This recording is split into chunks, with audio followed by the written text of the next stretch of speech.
ఎన్నికలకు ముందు ఓ వృద్ధురాలికి ఇచ్చిన మాటను ఉప ముఖ్యమంత్రి పవన్ కళ్యాణ్ నిలబెట్టుకున్నారు. ఇచ్చిన మాట మేరకు ఆ గ్రామానికి వెళ్లి వృద్ధురాలు కొత్తగా నిర్మించుకున్న గృహాన్ని సందర్శించారు. ఆమె కుటుంబ సభ్యులతో కాసేపు ఆప్యాయంగా గడిపిన ఆయన కుటుంబ పరిస్థితిని తెలుసుకుని ఆర్థిక సహాయంతో అండగా నిలిచారు.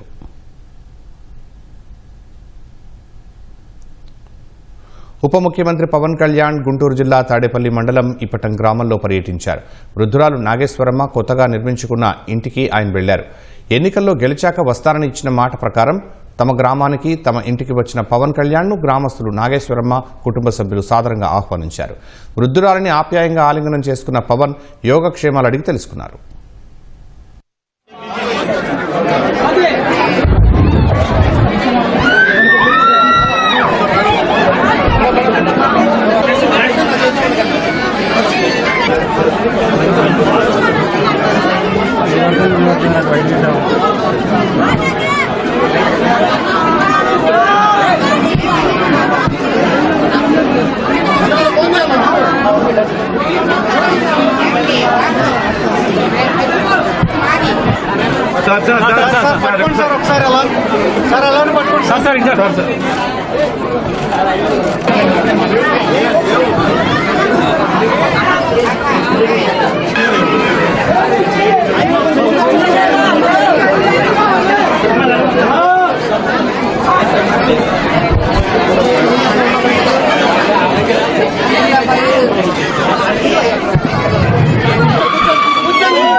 వైసీపీ హయాంలో రోడ్డు విస్తరణ పేరుతో ఇప్పటం గ్రామానికి చెందిన జనసేన కార్యకర్తల ఇళ్లు ప్రహరీలను తొలగించారు.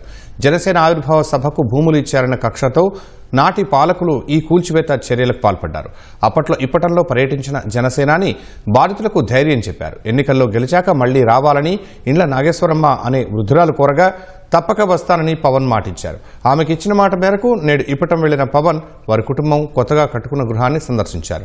నూతన వస్త్రాలతో పాటు 50,000 నగదు అందజేశారు. దివ్యాంగుడైన ఆమె మనవడికి ₹1,00,000 ఆర్థిక సహాయం అందజేశారు. సొంత కుమారుడిగా నాగేశ్వరమ్మ కుటుంబానికి అండగా ఉంటానని భరోసా ఇచ్చారు.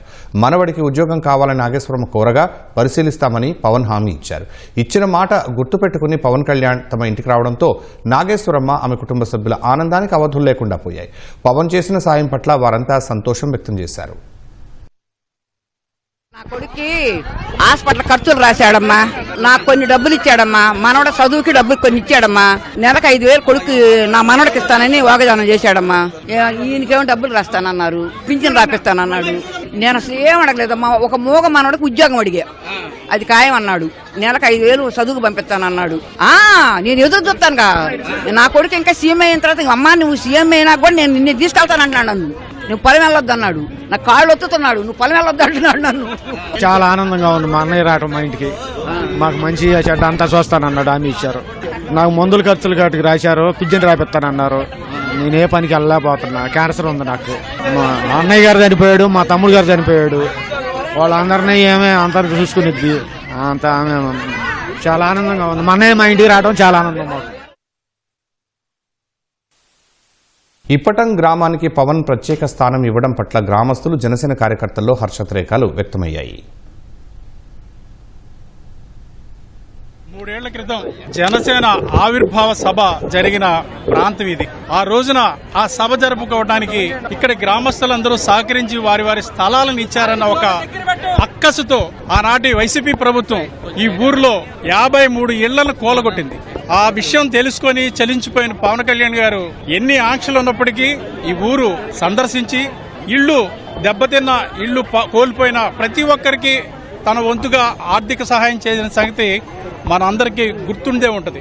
ఆనాడు నాగేశ్వరమ్మ గారు మరింత ధైర్యంగా ముందుకొచ్చి పవన్ కళ్యాణ్ గారిని నేను పెద్ద కొడుకుగా స్వీకరిస్తున్నాను, ఆయన నా పెద్ద కొడుకు అని ప్రకటించి ఆవిడ తన ఉదార స్వభావాన్ని చాటుకున్నారు.